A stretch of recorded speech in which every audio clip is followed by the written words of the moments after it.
스승님 질문 드리겠습니다. 제가 본문을 듣다가 갑자기 생각이 나서 좀 해야 할 것 같아서 드리거든요.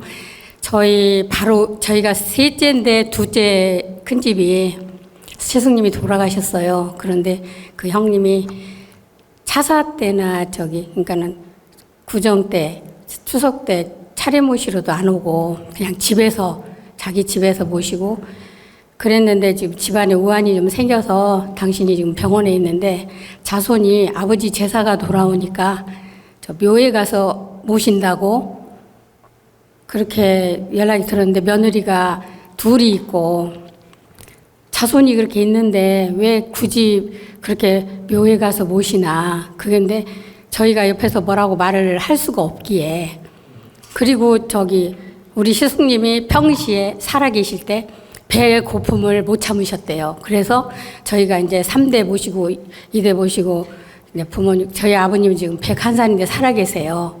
그러니까 아버님 계신 데 와서 차사도 모시고 하면 좋겠는데 차례에. 근데 안 그러고 그렇게 집에서 하고 기다리시게 안 한다고. 그러더니 이제 끝내 병나니까 자식이 또 묘에 가서 제사를 모신다고 그러니까 저희는 마음이 틀리니까. 근데 예, 답을 드리겠습니다. 감사합니다. 여러분들이 아셔야 될 건 여러분 잣대 여러분 생각하고 다르다고 해서 그분들이 틀린 것도 아니고 또 여러분 생각하고 맞다고 해서 그분들이 또 맞는 것도 아닙니다.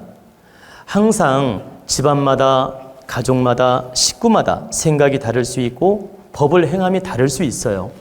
그래서 내 잣대에 안 맞는다고 해서 자꾸 불안하게 생각하거나 나쁘게 볼 필요는 없습니다. 그분이 여러 가지 환경 조건에 의해서 집에서 제사를 모실 수 없어서 묘에 가서 만약에 지낸다고 하면 묘에 가서 지내도 관계없는 겁니다. 묘에 가서 지낸다고 나쁘고 집에서 지낸다고 좋고 이런 법칙은 없다. 형편이 안 되면 묘에 가서 할 수 있는 것이다. 또 집에서 지낼 조건이 되면 집에서 지낼 수 있고 그리고 도저히 환경 조건이 집에서 지내자니 여러 가지 문제점이 있어서 그냥 묘에 가가지고 간단하게 추가포 올리고 제를 지냈어요. 그 나름대로 형편에 따라도 된다는 얘기입니다. 우리는 조상신을 후손된 도리로서 예우를 갖추는 것이지 조상한테 너무 매달리는 마음을 가지면 안 돼요. 그 말은 조상을 경이롭게 숭배하지 말란 뜻이 아니고 정성을 다해서 예를 갖추고 제사를 모시고 바르게 숭배하는 것도 좋지만 내가 여기에 너무 끄들려 다니고 매달리고 집착을 하고 이래서도 안 된다.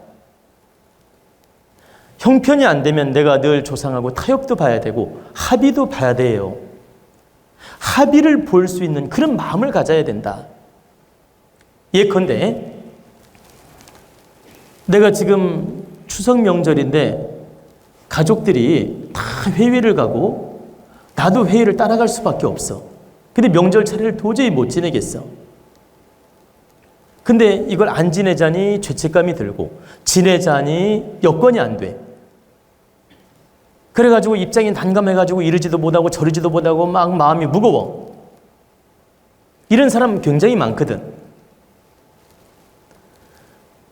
절대 조상신도 우리 조상이고 조상신도 우리 뿌리고 조상의 기운도 나랑 다 기운이 통하게 돼 있어요.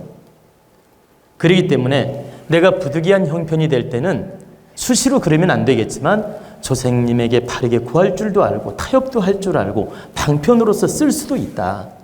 예컨대 내가 미리 땡겨서 하루 날 잡아서 예를 들어서 추석 때 8월 15일 날 여행을 가야 돼. 그러면 한 열흘 땡겨가지고 그 차례상처럼 간단하게 제례를 준비해서 조상님 사실 이러저러해서 해외를 갈 입장이라서 미리 땡겨서 이번에는 예를 갖출 수 없음을 이해하시고 받아주십시오. 후손된 도리로서 그냥 넘어갈 수 없어서 간소 하나만 정성껏 예를 갖추어서 올리겠나이다. 그러니 저의 입장을 잘 받아주시고 헤아려 주시고 이 자손된 도리를 받아주십시오. 이렇게 바르게 구하고 타협을 해도 된다는 얘기입니다. 제가 말씀드리는 건 잔머리로 이런 방법을 쓰라는 얘기가 아니고 부득이한 환경이 놓여졌을 때 부득이한 환경에 처해졌을 때 충분히 조상하고도 타협을 할 수 있고 합의를 볼 수 있는 거란 뜻이에요. 조상은 절대적인 존재처럼 막 매달리고 집착하고 내가 꼭 그렇게 안 하면 안 되고 내가 그렇게 안 하면 벌 받고 이런 거 아니라는 거예요. 내 말은. 조상한테 내가 명령도 할 수 있고 내가 부탁도 할 수 있다 이 말이에요. 내 말은. 나처럼 깨달음을 얻고 원력을 갖게 되면 조상한테 바르게 고하고 축원을 하는데, 잘 들어요. 조상한테 바르게 고하고 축원을 하는데 조상이 너무 욕심으로 안 따라준다. 예를 들어서 그럼 바르게 야단을 쳐서라도 깨우칠 수 있다는 거예요. 내 말은. 조상님이니까 숭배하고 예를 갖추어 대야죠. 바르게 축원도 하고. 근데 도저히 깨우치지 못해서 못 따라온다. 그러면 야단을 쳐서라도 깨우칠 수 있는 마음을 가져야 된다. 이 소리라 내 말은. 바로 그런 것처럼 조상님은 우리가 예를 갖추어서 숭배하고 모셔야 되는 그런 존재이지만 우리가 끄달려 다닐 존재는 아니라는 얘기입니다. 그래서 때에 따라 묘지에 가서 제를 모시게 될 형편이면 그대로 따라도 되고, 또 집에서 모실 형편이면 따라도 되고, 이렇게 방편적으로 생각을 해야지 그걸 원칙론에 입각해서 자꾸 집착할 필요가 없다. 아시겠죠?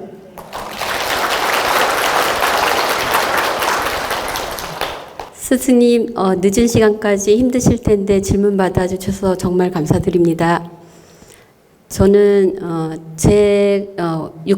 57년 전에 저희 아버님께서 돈 1,000원을 주고 제 이름을 지어주셨다고 해요. 근데 제가 이제 선비 언자에 화목할 화자인데, 돈이 철학원 그때 이제 상담받기 전에 이름을 넣었더니 불합격이 딱 떨어지더라고요. 사이트에서. 그래서 이제 저는 늘 제 이름이 그 옛날 이름치고는 좀 마음에 들었거든요. 언화해서 발음하기도 힘든데 저는 나름대로 마음에 들고 감사히 생각하고 살고 있는데 다른 철학원 같은 데서도 장명하는 데서 개명하라고 그런 말씀을 했는데 저는 제 이름이 그냥 감사하고 좋거든요. 근데 이대로 그냥 살아야 될지 아니면 개명해서 더 좋은 운을 받아야 될지 궁금해서 질문드립니다.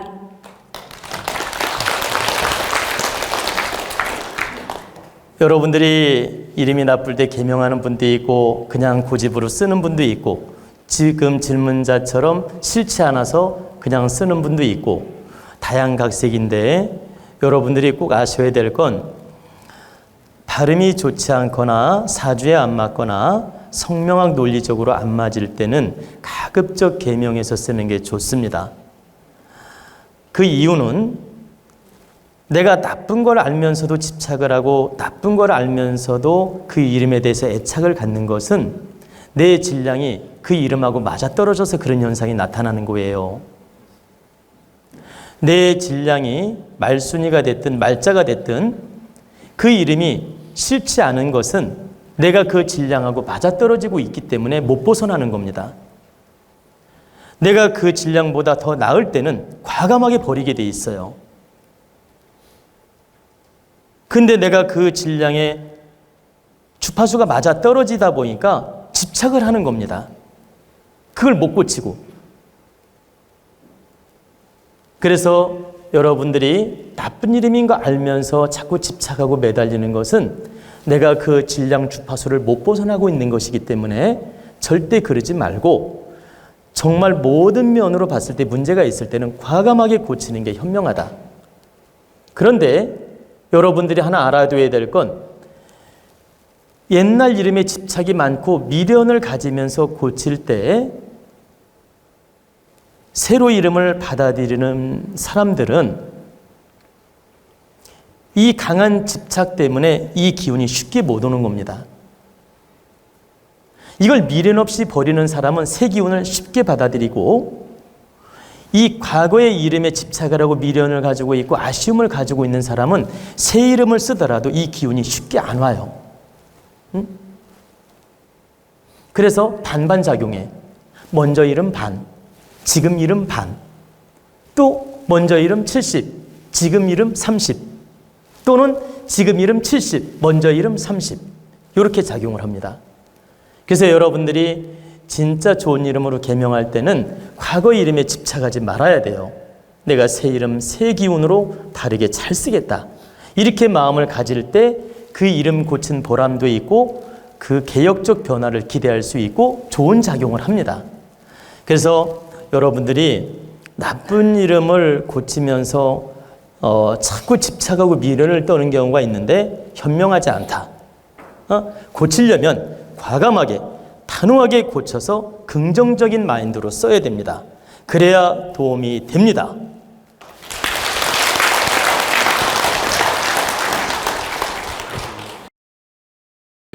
바른 가르침과 하늘의 지혜의 문을 항상 열어주시는 스승님께 감사드립니다.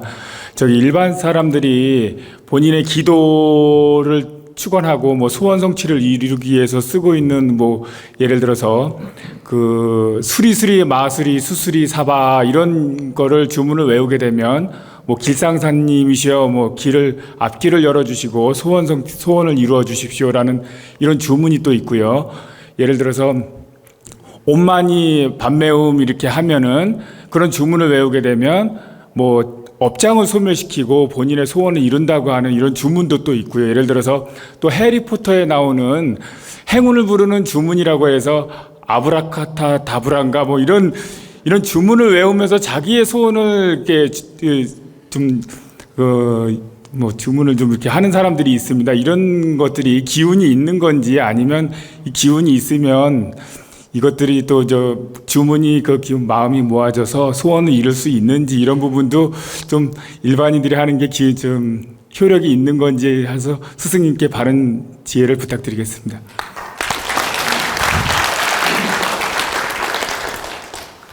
아주 좋은 질문입니다. 여러분들이 종교마다 아미타불을 하시는 분도 있고 또 기독교에서는 아멘 이렇게 하는 분도 있고 또 아까 말씀하신 대로 수리수리 마수리를 하는 분도 있고 또 아까 뭐라고 했죠? 또 옷만이 반내음. 예, 또 어떤 분은 또 흠치흠치 하는 분도 있고 등등의 이런 소위 말하면 종교마다 어떤 핵심 발언문 이런 게 있습니다. 근데 이 핵심 발언문을 내가 믿고 정성껏 계속 주문을 외우게 되면 그 주문의 에너지가 모이게 되며 내 영혼 주파수랑 그 주문하고 맞아 떨어집니다.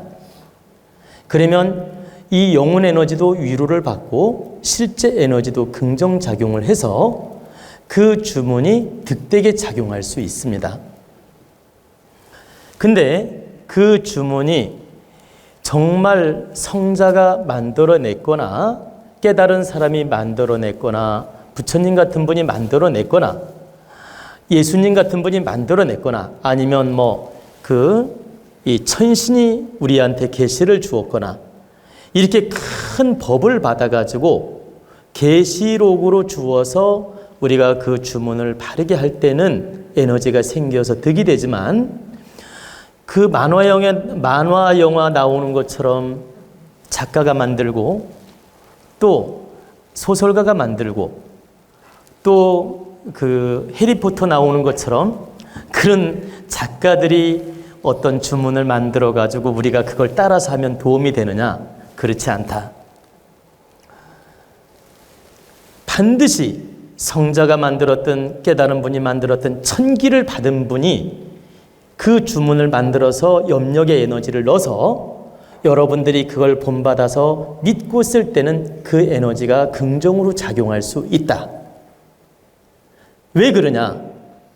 첫째는 믿음 에너지가 작용을 하고 두 번째는 그 어떤 분이든 깨달은 분이 에너지를 모아서 만든 법이기 때문에 그 자체에도 에너지가 있고 또 내가 믿음 에너지로 행하게 되면 내 영적인 주파수가 채널을 맞추면서 힘을 얻게 돼요. 의지가 된다는 얘기지. 그래서 그 주문은 작용할 수 있다. 긍정적으로. 근데 내가 뭐 되나 안 되나 그냥 나는 이 별 나와라 뚝딱, 금 나와라 뚝딱, 이렇게 주문을 하나 만들어서 내가 맨날 그 소리를 한다. 그런다고 해서 그게 들어지는 건 아니다. 응? 거기에 기운이 실리는 것도 아니고, 내가 사사로운 기운으로 만들어서 쓴다고 해서 함부로 그 에너지가 집합체를 이루는 건 아니다. 그렇기 때문에 여러분들이 예를 들어서 옴마니 반네옴이 됐든, 수리수리 마수리가 됐든, 아멘이 됐든, 이런 우리가 법을 가진 분이 만들어서 이걸 우리가 믿고 주문처럼 쓸 때는, 내가 믿을 때는 에너지 작용을 할 수 있다라고 이해를 하시면 됩니다. 그래서 저 또한 그 기운을 받아서 이렇게 기도할 때 그 주문처럼 외우는 주문들이 있지 않습니까? 예를 들면 음시가매라든가 천우신조라든가, 예를 들면 이런 에너지들이 다 하늘이 돕는 에너지고 천명을 받아서 만들어진 에너지예요. 그렇기 때문에 그걸 우리가 진심으로 믿고 주문을 외우고 따를 때는 에너지가 만들어진다는 뜻입니다.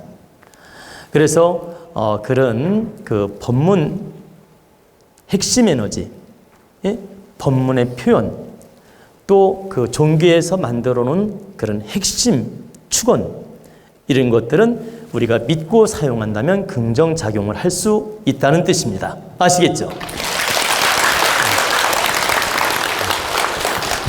질문 드리겠습니다.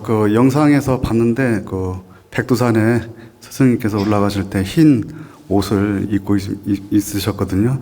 이번에 김정은이가 흰 백마를 타고 백두산에 등산을 했는데, 백두산이라는 백자도 흰 백자 같습니다. 흰색의 의미가 있는지 설명 좀 부탁드리겠습니다.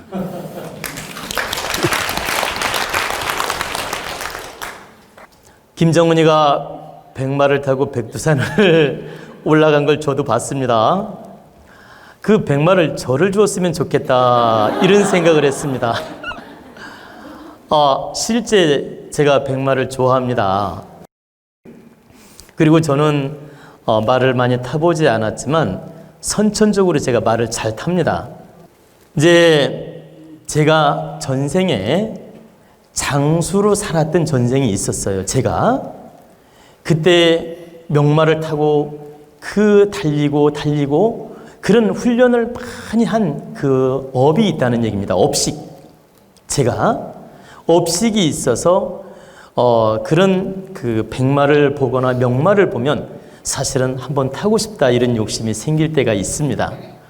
그리고 실제 제가 말을 그렇게 타보거나 연습을 하지 않았는데도 제가 정말 큰 호마를 타고 초원을 몇십 킬로로 달린 적도 있어요. 정말 많이 타본 분이 달리듯이 먼지가 날 정도로 달린 적이 있습니다. 그 정도로 말을 타면서 달린 적이 있어요. 그러면 제가 연습을 했느냐? 연습 안 했어도 그렇게 잘 탄다는 얘기입니다. 근데 갑자기 왜 지금 말 타는 얘기를 하느냐? 갑자기 김정은 말 나오니까 그 말이 탐이 나가지고 제가 그 말을 한번 타고 싶어서 제가 이 얘기를 했습니다. 근데 이제 이건 여담이고요. 제가 이제 백두산에 가서 흰색 옷을 입고 도복을 입고 이렇게 여러분들하고 만행을 한 것은, 지금도 이렇게 흰색을 입었듯이 저에게는 이게 법복이기 때문에 자연스럽게 입은 것이지 특별한 의미를 가지고 입었던 것은 아닙니다. 자연스럽게 늘상 입는 법복일 뿐이지 특별한 의미를 가지고 입었던 건 아니었다. 그리고 이제 김정은이는 백마를 멋있게 타고 백두산을 오르고 이렇게 사진 찍은 걸 제가 본 적이 있는데, 언젠가 제가 백두산에 백마를 타고 한번 올라가 봤으면 좋겠다는 그런 생각을 해보게 됐고, 언젠가 그 꿈이 이루어지지 않을까, 이런 생각도 해봅니다.